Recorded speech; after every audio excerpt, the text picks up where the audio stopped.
et mes acclamations, mon enthousiasme. Viva notre bienfaiteur. Olé. Olé. Olé. Et tout de suite, pour notre plus grand bonheur, Christophe Barbier nous emmène au théâtre. Bonjour Christophe. Bonjour Cyrielle, bonjour Ophélia, bonjour à tous. Ah, quel est ce charme discret qui accompagne chaque apparition sur scène d'Ophélia Kolb.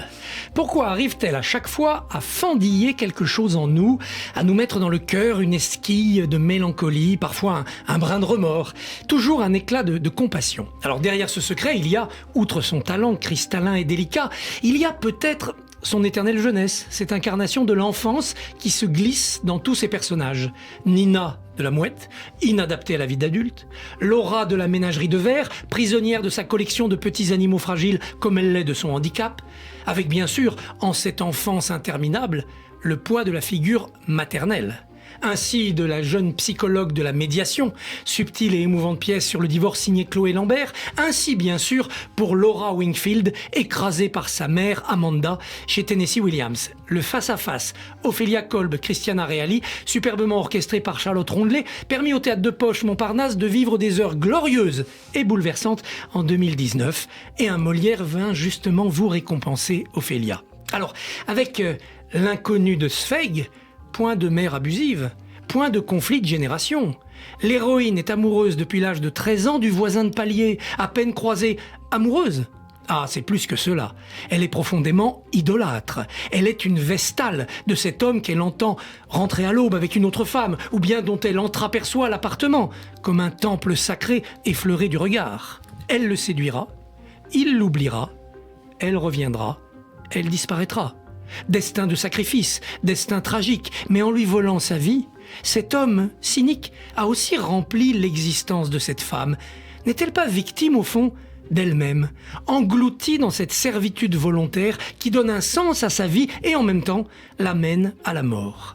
Ophélia Kolb est magnifique de fragilité, de grâce et de douleur pudique, en ce seul en scène qui fait de chaque spectateur l'homme en question, par le regard captivant de la comédienne, planté comme un harpon.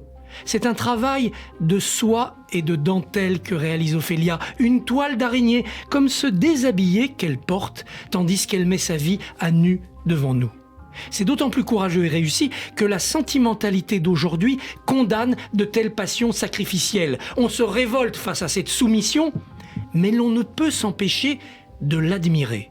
Et aussi, avec un remords immédiat, on ne peut s'empêcher d'envier cet homme ainsi aimé.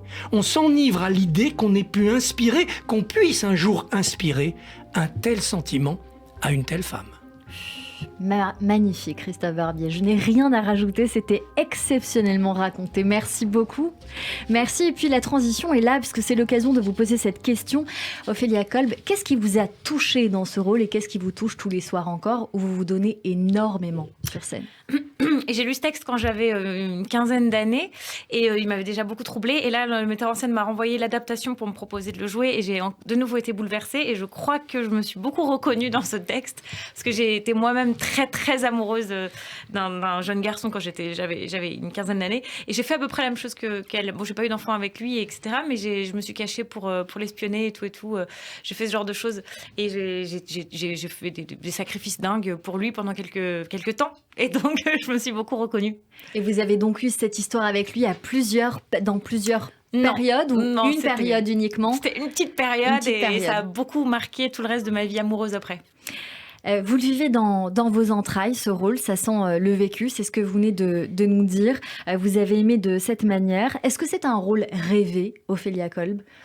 Non, j'avais jamais pensé à le jouer. C'est vraiment le metteur en scène Bertrand Marcos qui est venu me chercher pour le faire. Très belle mise en scène au passage. Ah, merci pour lui. Déjà, je pensais pas du tout jouer toute seule un jour dans ma vie parce que je trouve cet exercice très virtuose et je pensais pas en être capable et en avoir l'envie non plus parce que j'aime bien être avec des amis sur scène ou d'autres gens à qui donner la réplique et jouer. Et bon, là, je me suis lancée, voilà, je l'ai fait, ça s'est fait et puis voilà. Vous avez Christophe Barbier qui est à votre droite. C'est l'occasion de vous demander, Christophe, un petit point pièce parce que je sais que vous êtes très bientôt au théâtre.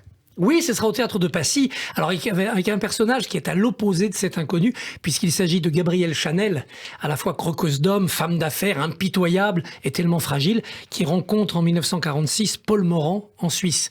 Tous les deux chassés de France parce qu'ils ont un peu collaboré et ils vont s'entraider pour un éventuel retour, mais ça prendra du temps. Ça prendra du temps. En tout cas, nous, c'est bien noté. Ce temps est noté à la mi-janvier au Théâtre de Passy. Merci mille fois, Christophe. Et puis j'aurai Barbier. peut-être un jour la chance de recroiser Ophélia au Théâtre de Poche. Exactement. Puisque moi j'étais au sous-sol quand elle était au premier étage. Et peut-être une pièce ensemble. En tout cas, on viendra voir ça. Ce sera avec joie, bien sûr, de vous découvrir. Allez, tout de suite, c'est la chronique émotion de Jérôme Goulon.